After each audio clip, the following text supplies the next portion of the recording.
Welcome. Today, as always, we bring stories that you actually care about, stories that hit. And now, if that is something you find important, press that subscribe button and hit like to share this story with others.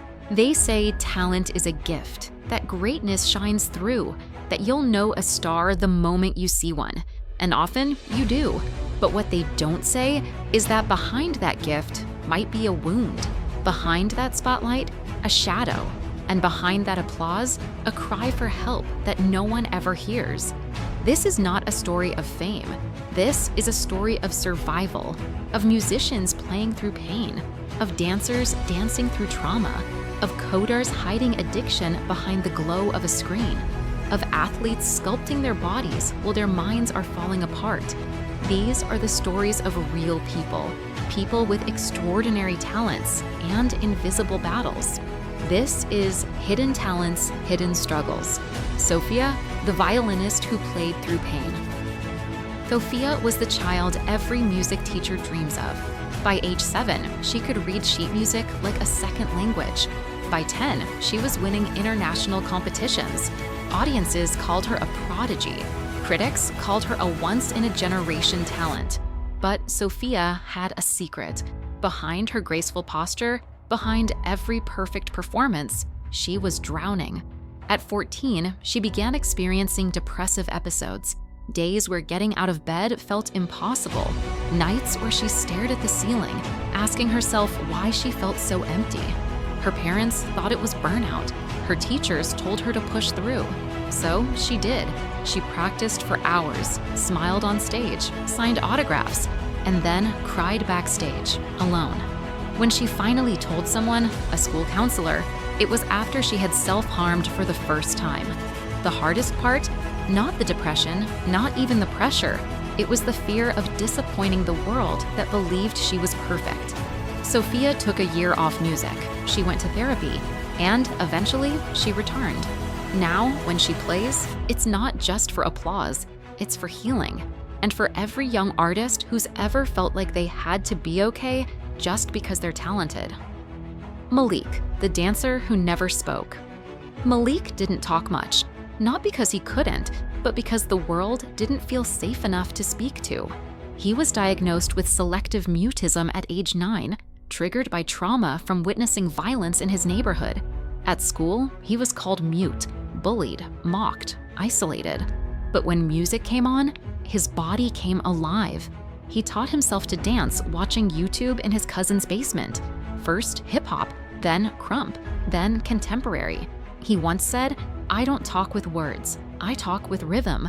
At 17, a video of him dancing barefoot in the rain went viral. Millions watched, not knowing they were witnessing not just art, but therapy. Dancing helped him process grief. It helped him survive panic attacks. It helped him feel. But success brought its own challenges. People wanted to talk to Malik. Interviews, contracts, sponsorships. He wasn't ready. And once again, he felt like he was failing.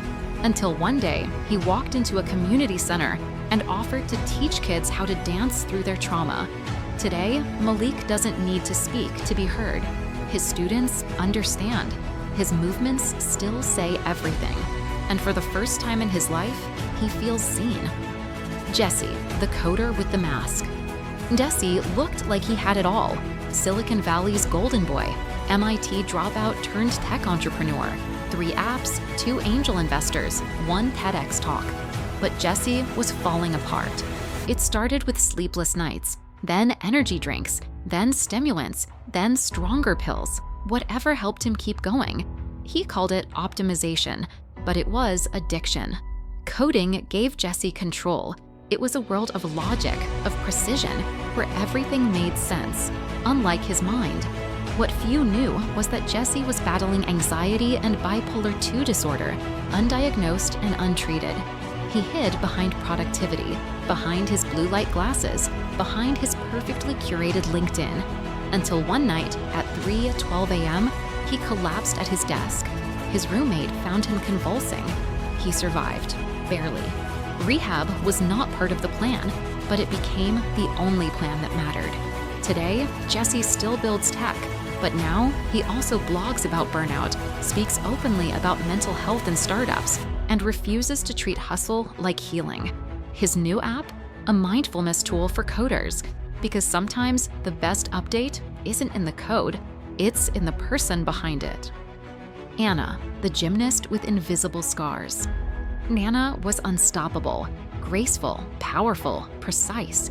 At 17, she was called the future of American gymnastics.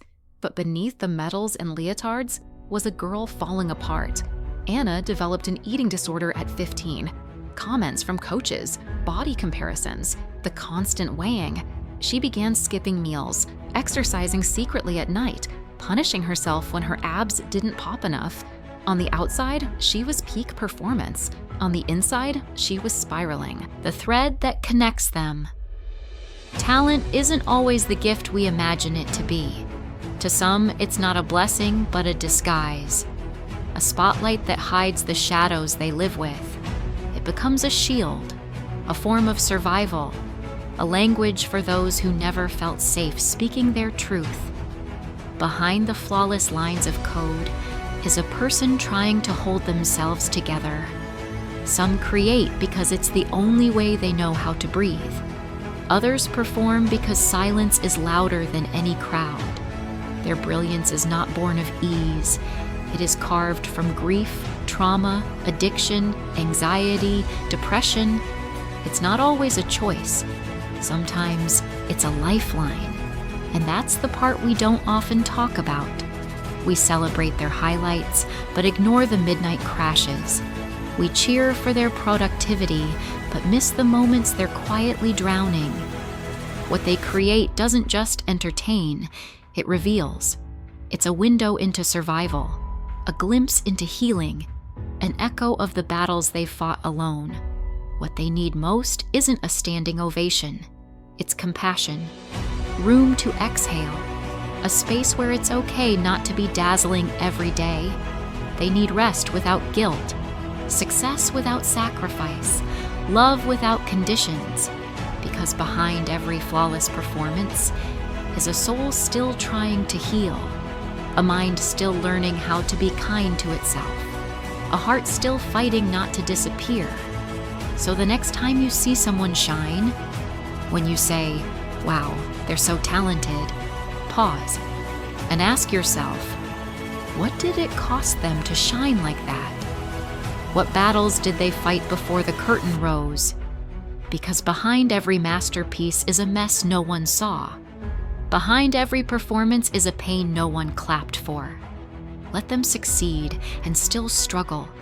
Let them fall and still be worthy. Because both can be true, and both deserve grace. Both deserve space.